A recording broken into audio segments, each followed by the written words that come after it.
Selamat datang di Agus Pajak, tempat Anda belajar pajak.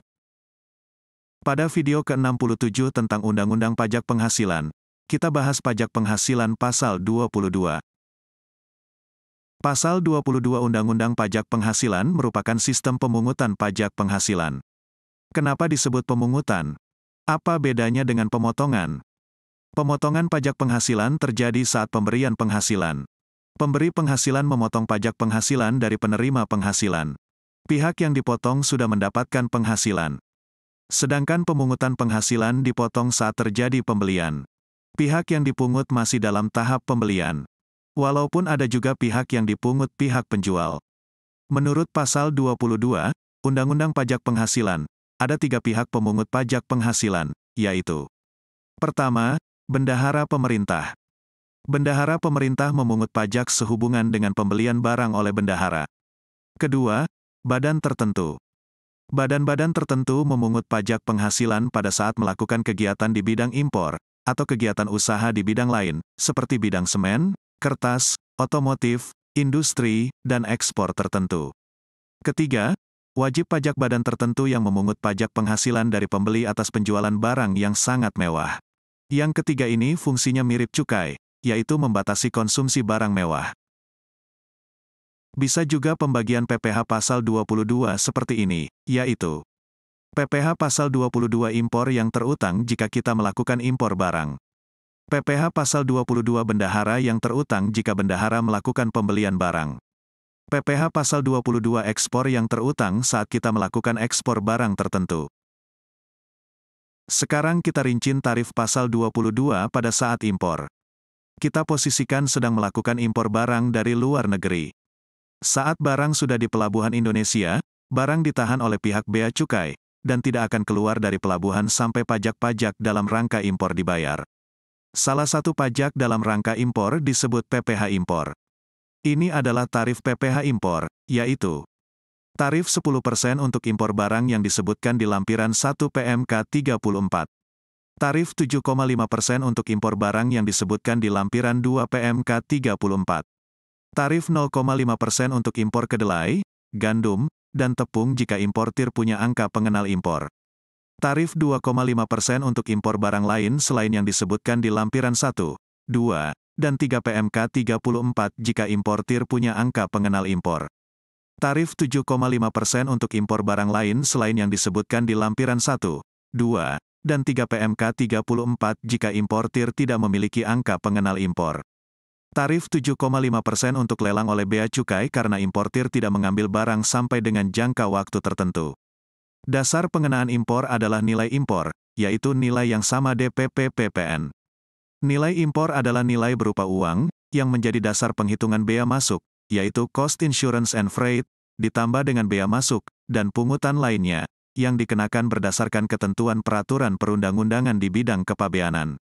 Sedangkan pembelian barang oleh bendahara pemerintah dipungut PPh pasal 22 sebesar 1,5% dari harga beli. Pungutan ini disebut PPh pasal 22 bendahara.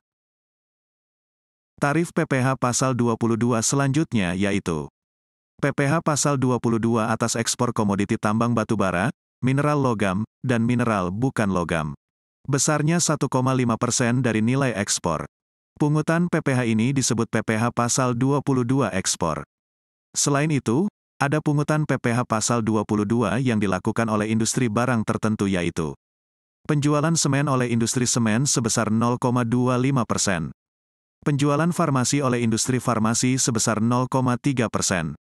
Penjualan kertas oleh industri kertas sebesar 0,1%. Penjualan baja oleh industri baja sebesar 0,3%.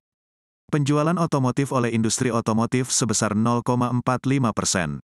Penjualan kendaraan bermotor di dalam negeri oleh agen tunggal pemegang merek, agen pemegang merek sebesar 0,5%. Di sini, PPh pasal 22 dipungut oleh industri. Pihak yang dipungut PPh pasal 22 adalah pembeli semen, farmasi, kertas, baja, dan otomotif. Di sini PPh pasal 22 dipungut oleh pembeli. Jadi, pihak yang dipotong PPh pasal 22 adalah penjual. Pertama, atas pembelian bahan-bahan berupa hasil kehutanan, perkebunan, pertanian, peternakan, dan perikanan yang belum melalui proses industri manufaktur, dibeli oleh badan usaha industri, atau eksportir. Tarifnya 0,5% dari harga beli. Pemungut adalah industri manufaktur, dan eksportir. Pihak yang dipungut adalah supplier barang berupa hasil kehutanan, perkebunan, pertanian, peternakan, dan perikanan. Selanjutnya juga pembeli memungut penjual. Pihak yang memungut adalah pembeli batu bara, mineral logam, dan mineral bukan logam. Pihak yang dipungut PPh pasal 22 adalah badan, atau orang pribadi pemegang izin usaha pertambangan. Besarnya tarif PPh pasal 22 adalah 1,5%. Ketiga adalah penjual yang memungut pembeli. Pihak yang memungut adalah penjual emas batangan. Pihak yang dipungut adalah pembeli emas batangan. Tarif PPh pasal 22 adalah 0,45% dari harga jual emas batangan. Selanjutnya adalah penjualan BBM. Penjual BBM ada dua, yaitu Pertamina, dan selain Pertamina. Pemungutan PPh pasal 22 dilakukan oleh penjual BBM, yaitu Pertamina, atau pihak swasta selain Pertamina. Pihak yang dipungut PPh pasal 22 adalah pembeli BBM yang biasanya pengusaha SPBU.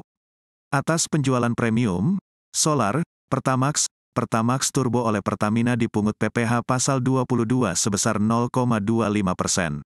Atas penjualan minyak tanah, gas, LPG, dan pelumas oleh Pertamina dipungut PPh pasal 22 sebesar 0,3%. Sedangkan penjualan BBM oleh swasta dipungut PPh pasal 22 sebesar 0,3% dari harga jual. Terakhir adalah PPh pasal 22 yang berfungsi seperti cukai, yaitu membatas konsumsi barang mewah, dengan cara memajaki penjualan barang sangat mewah. Barang sangat mewah yang dimaksud adalah pesawat terbang pribadi, helikopter pribadi, kapal pesiar, rumah dengan luas 400 meter persegi, atau rumah dengan harga di atas 5 miliar rupiah, apartemen dengan luas lebih dari 150 meter persegi, atau nilai jual lebih dari 5 miliar rupiah, kendaraan bermotor dengan kubikasi mesin di atas 250 cm3 untuk kendaraan roda 2, atau 3000 cm3 untuk kendaraan roda 4. Besarnya pajak penghasilan pasal 22 adalah sebesar 5% dari harga jual tidak termasuk pajak pertambahan nilai dan pajak penjualan atas barang mewah. Terima kasih sudah menonton video Agus Pajak. Agus Pajak adalah tempat belajar perpajakan, bahkan bagi pemula sekalipun dapat belajar perpajakan dengan mudah. Semoga Anda dapat memahami dengan mudah. Selain belajar melalui video, laman aguspajak.com juga menyediakan tulisan tentang perpajakan. Tulisan di laman aguspajak.com sudah banyak dikutip orang untuk beragam keperluan, seperti tugas dari dosen dan skripsi. Nantikan video selanjutnya. Sampai jumpa di video selanjutnya.